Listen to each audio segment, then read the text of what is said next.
I believe you are good wherever you are, and I also want to pray that this video finds you in good health and good moods. So I've always wanted to do this video specifically to tell you thank you so much.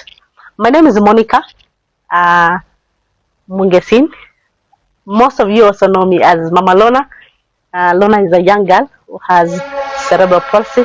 She is 9 years old, and she was born in the year 2016, and she suffered what is called birth asphyxia that left her with a brain injury. And it's been 9 years of braving cerebral palsy.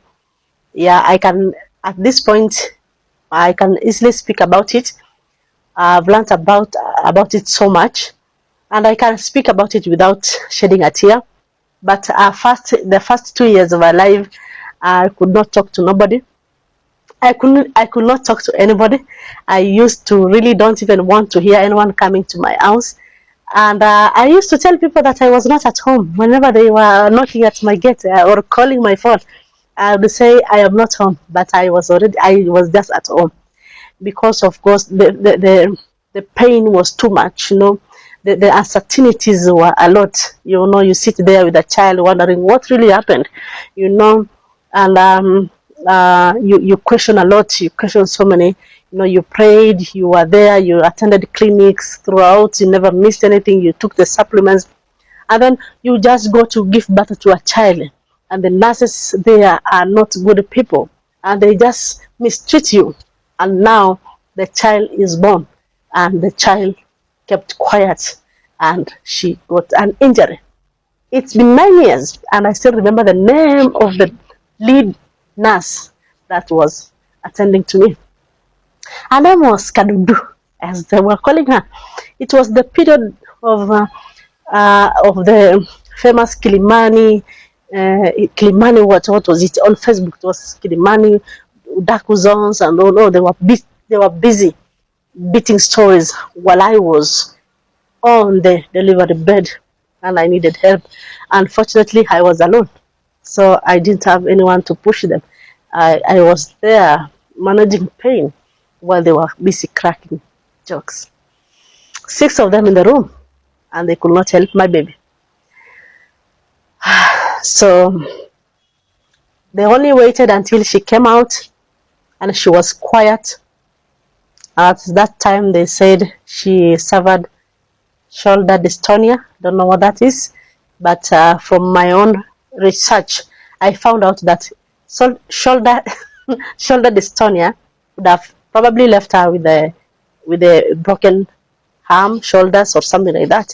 But that was not the case, which means that is not what happened. You know, they should have said something else. They took long to. They put me through the triage. I had to wait to queue when Lona wanted to come out. Yeah. Anyway, I am no longer regretting. I thank God for sustaining the life of my daughter. By the way, I was discharged the 5th day of delivery from the hospital, and I left Lona in the ICU. She was whisked to the ICU the very first time when she just came out of my womb, and she kept quiet. They did resuscitate her, and when she got a little bit of the breathing, you know, she was just having a small faint heartbeat. So the nurses tried to resuscitate her, and they could not do it. So they had to call an emergency call from the ICU doctors, and a doctor came. It is that doctor who helped my daughter. And while he was resuscitating her, the doctor kept talking to me, because for me, I was there still at the labor bed. You know, I was calling on God, and I tell and talking to my daughter to tell her to please just come back, you know. And while they were resuscitating her, the doctor would look at me and talk to Lona and say, "Mama, yeah, baby, come. Your mother is really praying for you, and you have to come back." So when they got to the good heartbeat, they put her on oxygen, and they took her to the ICU, where they put her in a total life support machine in the intubated. I'm sorry. Yeah, I come from the El Chamos community of Baringo South. It's a sub community. So when they took her to the ICU, they put her into intubation. That's complete life support. And I was there wondering what to do. So I was taken to the ward where I saw women holding their kids, breastfeeding them. Some were being discharged. And then there is a woman who has come without a child. And I was looking around. No, there was nobody, not even a family. No one was there. I was alone. But God was with me. I thank God because by the time I got my phone, I called one of our church chair lady at that time, and she called other women. 3 of them came very fast and they prayed with me. Before now, the family came later, and I just told them, the baby is in the ICU.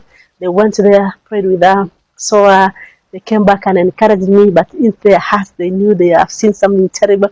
But you know, God is there. My daughter was 3.4 kgs. She was big, beautiful, and bubbly baby girl. I mean, one of the doctors made a joke and said, "What is this beautiful baby doing here in the incubators, in the machines? She should be going home." But my daughter was just lying there with the machines all over. They were just beeping. You know, by the end of the 21 days that we stayed in the hospital, she stayed because I was discharged on the 5th day of our delivery. I was told, "Mama, you are not sick. You don't need to keep on occupying the hospital beds." So I was discharged home, and I kept coming back every morning like a person who goes to work, you know. While everybody wakes up in the morning to prepare to go for work, I wake up very early in the morning to go and see my daughter. And I used to be very worried. Did you know, I was always thinking, my head was overthinking. I was like, what will I find her? No, I was so, what will I find her? So while I was going in the morning, my work was to go there. I was already not having a bed, so there was nothing to rest on. They gave me a crate ya soda to sit on in the ICU. The ICU was a general one. Ilikuwa na watu wazima, and then they had a small cube which they had put her. So me, I would go sit down there. I couldn't hold her because there were machines everywhere. So they gave me a crate ya soda. I sit there. My work was to express the milk and give the nurses to give her through the nose. So ikifika lunch hour, naenda huko, natoka nje, naenda kwa mahoteli hapo, restaurants. I go take my lunch. I come back. I sit there again all day until 8 p.m. I leave her and go home. And I did that for 21 days. 21 days. So she came out of the life support, the total life support on the when was that? On the 24th day, the 24 hours after, 24 hours after she was intubated, and then they now put the small oxygen. So alikaa na hizo for 21 days. Na akatolewa ICU after 8 days. Akapelekwa sasa nursery. No, kwa nursery. Nursery is for preemies. Baby were born prematurely, but Lana was not premature. But because I was discharged and there was no ward and she cannot stay in the ward, they had to put her in the incubator like a preemie baby. So with all the eat, I don't know, eat. No, ile inapewa wale watoto ambao bado hawajakuwa. Unajua wao wanapewa joto ndio waendelee kukua. Sasa Elona alikuwa anapigiwa hiyo joto na yeye alikuwa amefika bei. Unajua alikuwa ameshakuwa sawa.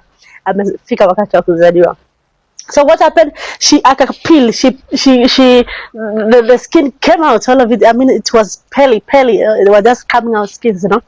They used to prick Lona, and Lona cannot cry because she never used to cry. She was pricked. They were pricking for veins. She never cries, not even one tear. She cannot even say yeah. She came and cried after 2 months. Ndio alitoa sauti ya kwanza. And we were all like, no, mtoto akilia, when they say, oh, nyamaza, we were like, oh my God, keep crying.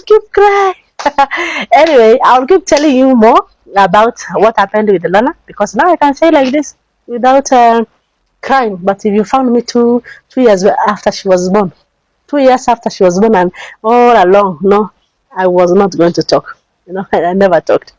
So yeah. So keep it here. I will tell you the stories. And be encouraged. If you have anything disturbing you in your life, put God first. And then if mimi niko mzima, my daughter needs me, so I need to be bubbly, you know, for her.